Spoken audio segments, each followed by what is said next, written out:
श्री राधे राधे। भक्तों, माँ और बेटे का जो प्यार होता है वो वही दोनों समझते हैं।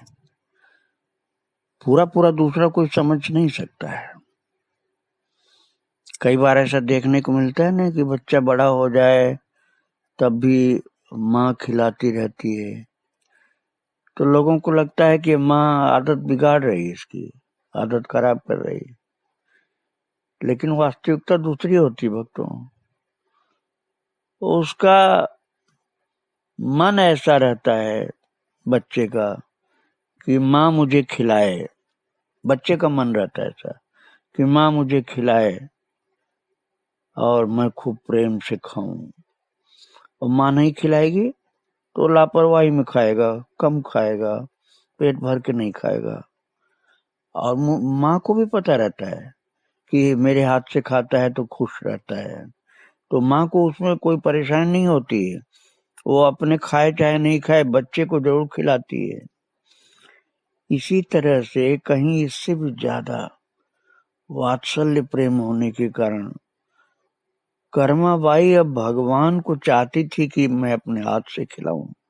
अभी तक तो मैंने आपको सुनाया था कि अपने लहंगे को पर्दा सा एक तरफ लंबा करके भगवान के सामने कर देती थी और मुंह दूसरी ओर घुमाकर कहती थी कि खा ले बेटा खा ले, मैं अब देख नहीं रही हूँ। तो पहले शुरू में तो ऐसे ही खाते थे, लेकिन अब वो खुद ही मचल करके ठाकुर जी बोलने लगे, माँ मैं वैसे नहीं खाऊंगा, अब तू मुझे खिलाया कर अपने हाथ से तब खाऊंगा। भगवान ने जब ये कहा कि तू अपने हाथ से खिलाया कर तब खाऊंगा माँ, महाराज कर्मबाई खुश हो गई कि लाला अपने हाथ से नहीं खा के मेरे हाथ से खाना चाहता है। अब प्रभु अपने हाथ से खिलाने लगे। प्रभु को माँ अपने हाथ से खिलाने लगी और प्रभु बड़े प्यार से खा रहे हैं, माँ खिला रही।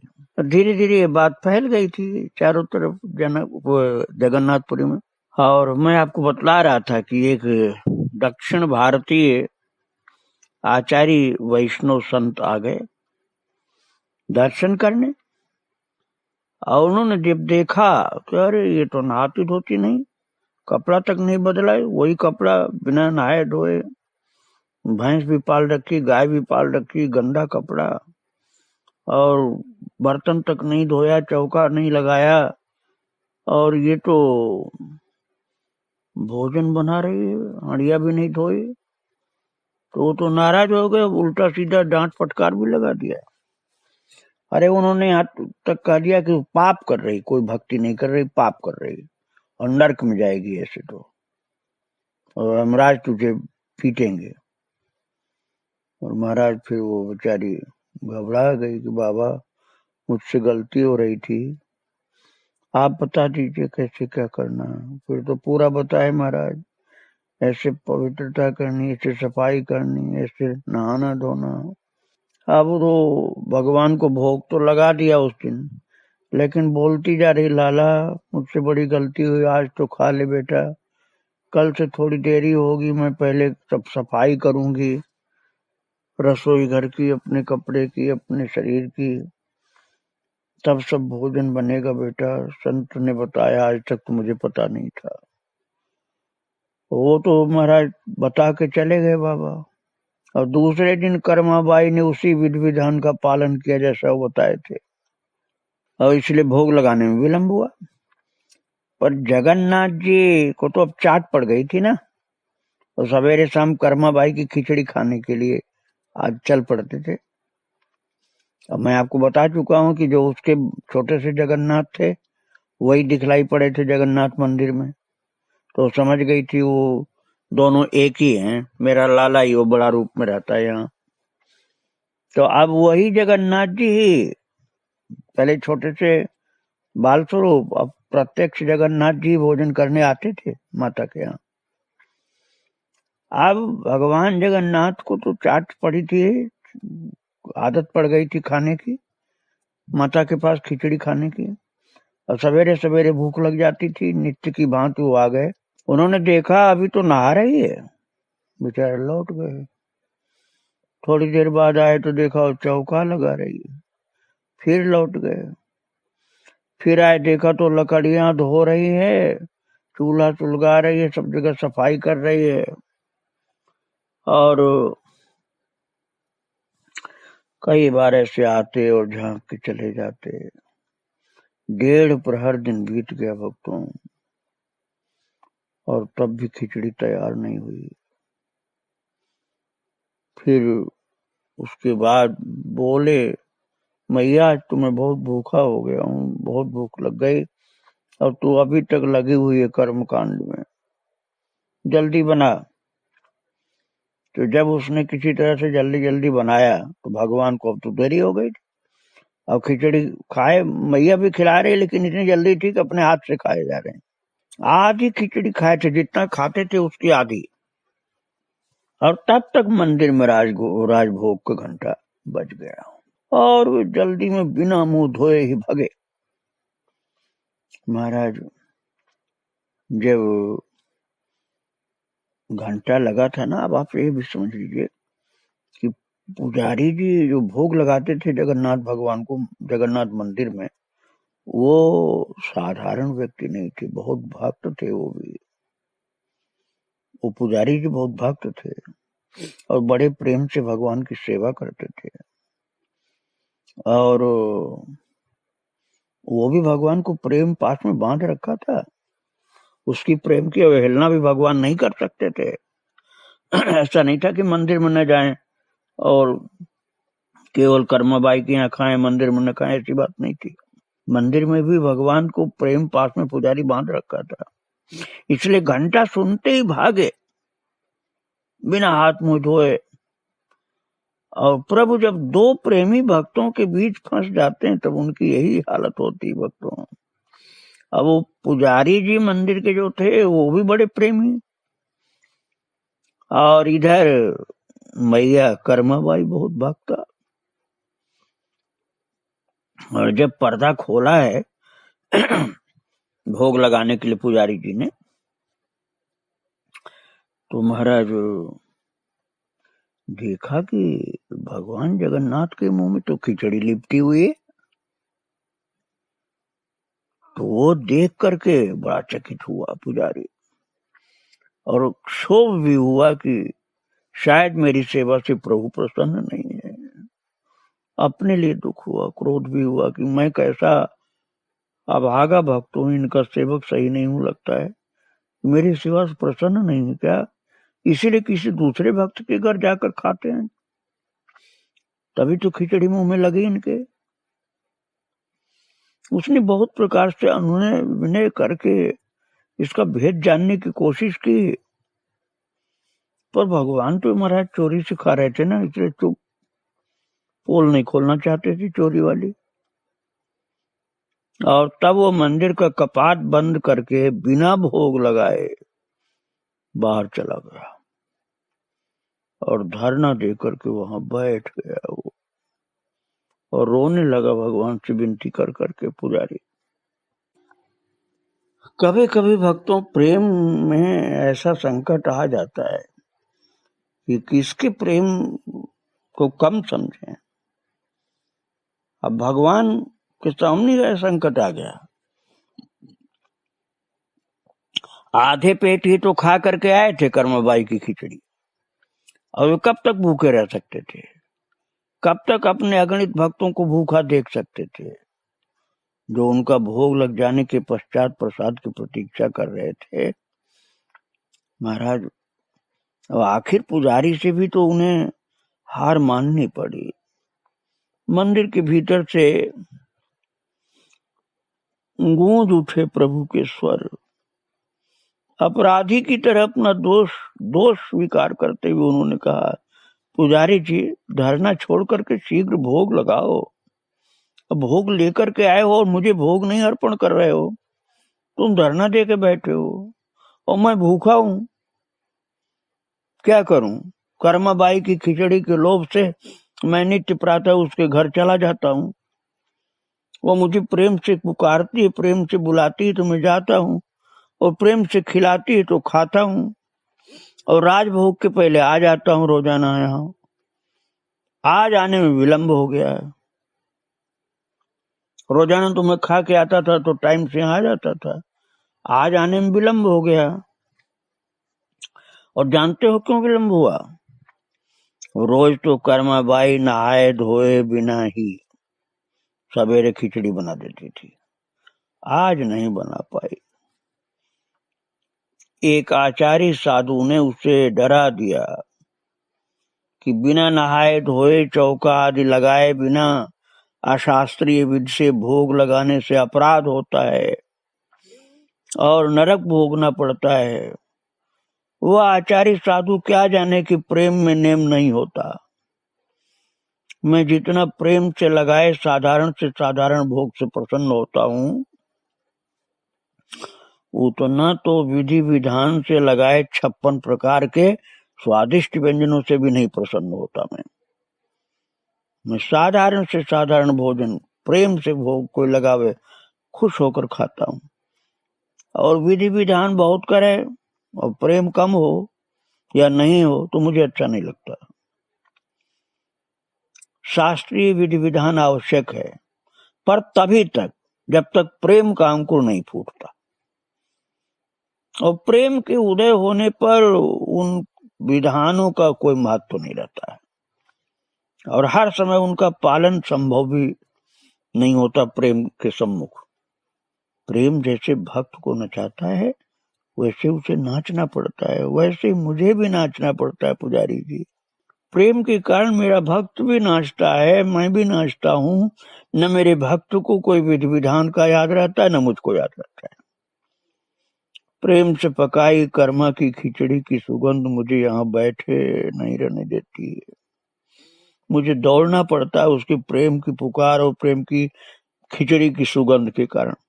मैं भाग के जाता हूँ यहाँ मंदिर से, मेरा मन उसके लिए मचल पड़ता है। और खिचड़ी मुझे जैसे ही आकृष्ट कर लेती है, मैं दौड़ पड़ता हूँ। ऐसे आकृष्ट करती जैसे चुंबक लोहे को आकृष्ट करता है, और मैं जड़वत खींचा चला जाता हूँ। मेरा इसमें तनिक दोष नहीं पुजारी, तुम नाराज होकर मत बैठो, तुम मेरे भक्त हो। तुम आचार्य साधु से कह दो कि वो स्वयं फिर जाकर उसे समझाए कर्माबाई को कि वो जैसे पहले खिचड़ी तैयार किया करती थी वैसे ही किया करे।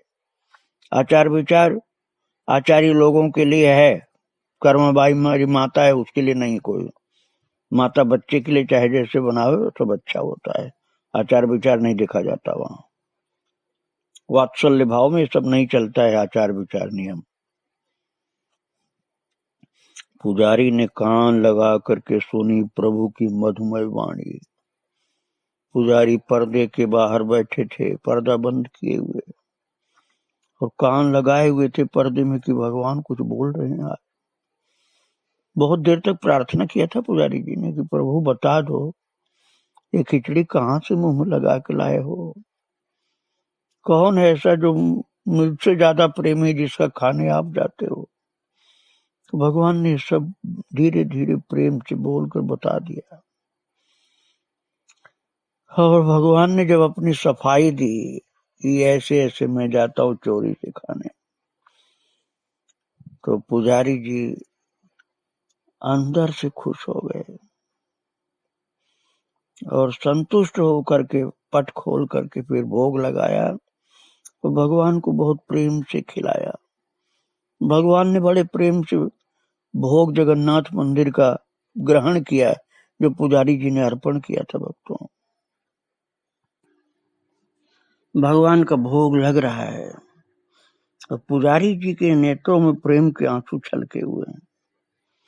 और पुजारी जी मन ही मन अनजानी कर्माबाई के भाग्य की सराहना कर रहे हैं। उनको पता तो था नहीं कि कर्माबाई कौन है, लेकिन वो कोई भी हो उसके भाग्य की सराहना कर रहे हैं कि धन्य हो माता कर्माबाई जिसके लिए प्रभु इस मंदिर को छोड़कर भागे जाते हैं।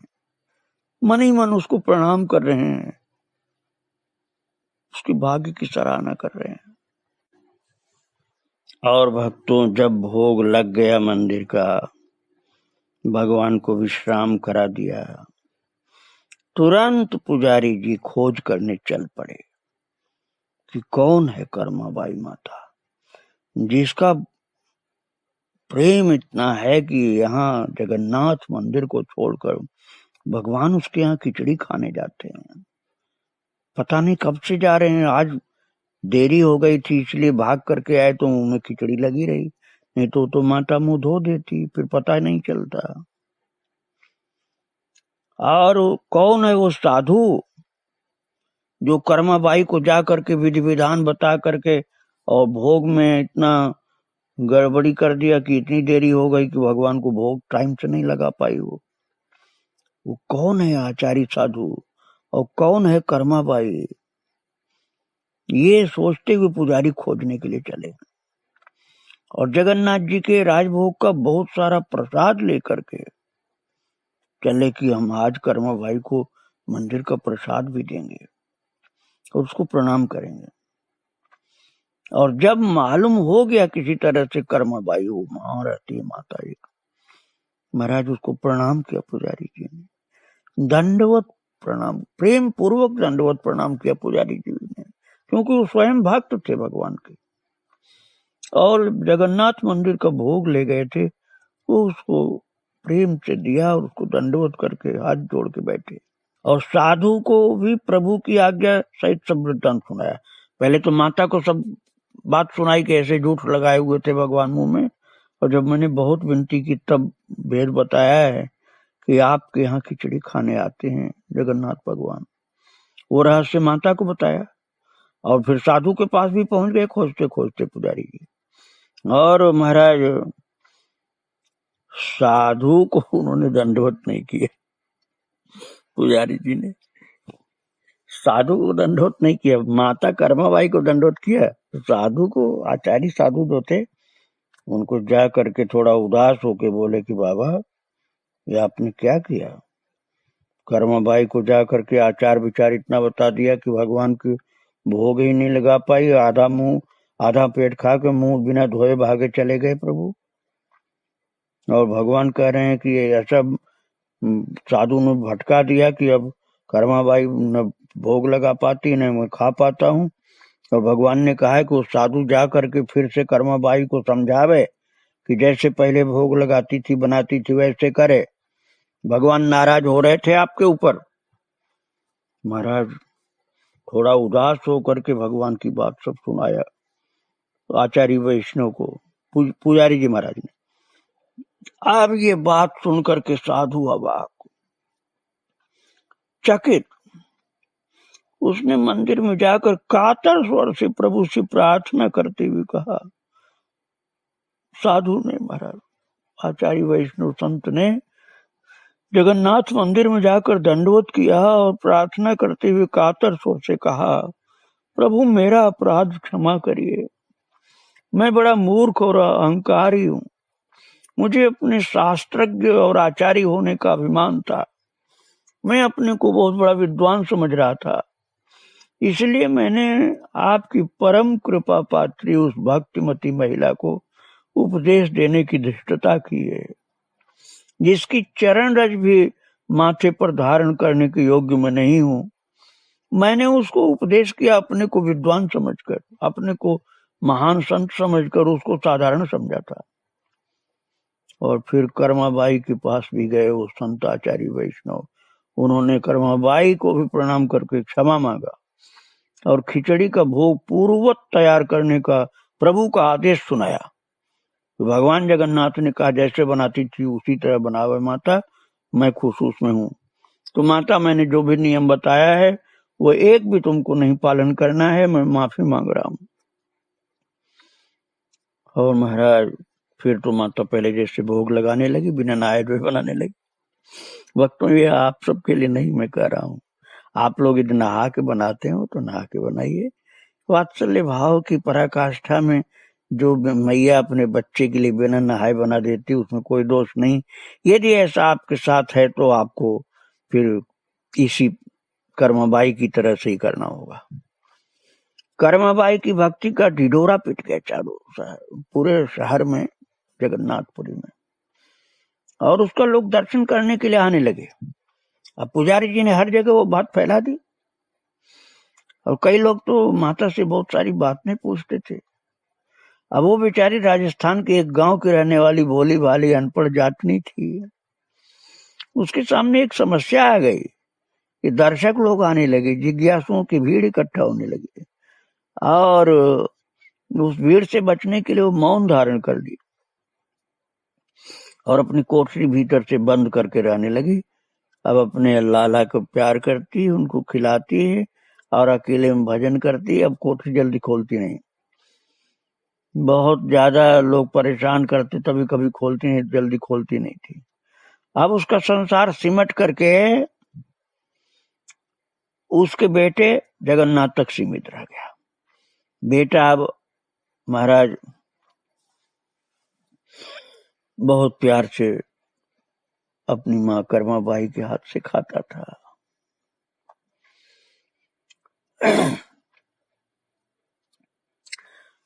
अब माँ बेटे के प्रेम की बात कौन बता सकता भक्तों, यहाँ तक उसके यश की सुगंध फैली कि स्वयं पूरी नरेश भी कभी कभी दर्शन करने के लिए आने लगे। अब तो रोने लगी, लाला तूने काहे कि इतनी मेरी बात फैला दी, अब मुझे ले चल अपने धाम। अब यहाँ लोग इकट्ठा हो रहे हैं, भीड़ होती, मुझे अच्छा नहीं लगता है, मैं तेरे साथ अब चलूंगी। भक्तों, उसका भाव देखकर भगवान ने कहा चल माता। और भगवान ने अपना वैकुंठ दर्शन कराया उसको। और इसके बाद वो बोली अब मुझे नहीं जाना शरीर में, मैं यहीं रहूंगी, तेरे पास रहूंगी। वहां बहुत लोग इकट्ठा होते, परेशान करते हैं मुझको। महाराज वो तो भगवान के धाम में ही रह गई, उसने शरीर छोड़ दिया जगन्नाथपुरी में और प्रभु के धाम में पहुंच गई वो। और भगवान जगन्नाथ जी ने उस दिन अन्न जल ग्रहण नहीं किया, मंदिर का कुछ भी भोग प्रभु ने स्वीकार नहीं किया। पुजारी ने जी पूछा प्रभु आज तो कुछ भी आप नहीं पा रहे हैं। बोले आज मेरी मां ने शरीर छोड़ दिया। भगवान जगन्नाथ के नेत्रों से आंसू छलक पड़े। मंदिर में ठाकुर जी जो जगन्नाथ भगवान है, पुजारी जी ने देखा उनकी आंखों से आंसू की बूंद लुढ़क पड़ी। उन्होंने बताया कि मेरी मां ने शरीर छोड़ दिया। भक्तों, इस सब प्रमाण मिलता है कि सवेरे सवेरे कर्मबाई की कुटिया से एक छोटे से बच्चे के रोने की आवाज सुनाई पड़ती थी। लोग सुनकर कहते थे कौन रो रहा बच्चा, यहाँ तो कोई बच्चा नहीं था। पुजारी जी ने बताया भगवान यहाँ आते हैं, रोते हैं। पुजारी जी ने पूछा प्रभु आपके धाम में ही तो गए, आप रोते क्यों हैं? कोई खराब जगह तो नहीं गई, आपके धाम ही तो गई वो। भगवान ने कहा ऐसी माँ मुझे कहाँ मिलेगी, वो तो मेरे धाम पहुंच गई, अच्छी बात है, लेकिन जैसे बच्चा अपनी माँ की याद करके रोता है, ऐसे मैं रोता हूँ उसकी याद करके। और मुझे वो जगह अच्छी लगती है, इसलिए उसकी झोपड़ी में चला जाता हूँ और जब वहां पहुंचता हूँ तो मुझे रोना आ जाता है। ऐसा भगवान ने कहा भक्तों। राजा भी गए, राजा ने भी बच्चे के रोने की आवाज सुनी, मंदिर में आकर चरणों में पड़े, प्रभु अब आप लीला बंद करिए, हम लोगों का हृदय फटता है आपके रोने से। राजा को भगवान ने पुजारी जी के माध्यम से खबर दिया। पुजारी जी से राजा जी कहते तो बताना मुझको जो प्रभु कहें। तो भगवान ने कहा कि अब मुझे ऐसी खिचड़ी कौन खिलाया करेगा अपने हाथ से। मुझे कर्माबाई की खिचड़ी की बांध पड़ गई थी, और कोई बांध छूट सकती पर ये मेरी नहीं छूटेगी, क्योंकि प्रेम के कारण ये बांध पड़ी थी मेरी। इसलिए पुजारी जी रोजाना मुझे खिचड़ी का भोग लगाओ और ये बोलना कि मेरी माँ कर्माबाई की खिचड़ी है, मेरी माँ कर्माबाई की खिचड़ी, ऐसा बोलोगे तो मैं जरूर प्रेम से पाऊंगा, क्योंकि मेरी ये खिचड़ी खाने की आदत अब नहीं जाएगी। मैं अपनी माँ को याद करता रहता हूँ। धन्य कर्माबाई जिसको भगवान याद करते हैं। और नित्य कर्माबाई के नाम की खिचड़ी का भोग भगवान को लगने लगा। आज भी जगन्नाथपुरी में खिचड़ी का भोग लगता है कर्माबाई का नाम लेकर, और आगे भी लगता रहेगा। ऐसी महान भक्तिमती माता कर्माबाई, जिसके यहाँ चोरी से खाने भगवान जाते थे, और जिसके नाम से खिचड़ी का भोग आज लगता है, और जिसको याद करके ठाकुर जी रोते थे शरीर छूटने के बाद। और महाराज जगन्नाथपुरी में आज भी कर्माबाई के नाम खिचड़ी का भोग लगता है। और जो मैंने बताया था आपको, अलवर के पास राजस्थान में जहाँ उसका घर था, गढ़ी मामोट जो अलवर के निकट में गढ़ी मामोट नाम की जगह जहाँ वो रहती थी राजस्थान में, आज भी कर्माबाई की चिन्ह समाधि गढ़ी मामोट में है विद्यमान, और जानकार भक्त लोग जाकर सिर झुकाते हैं। मैं भी उस माता को और उसकी समाधि को प्रणाम कर रहा हूँ। श्री राधे राधे, जय श्री राधे राधे।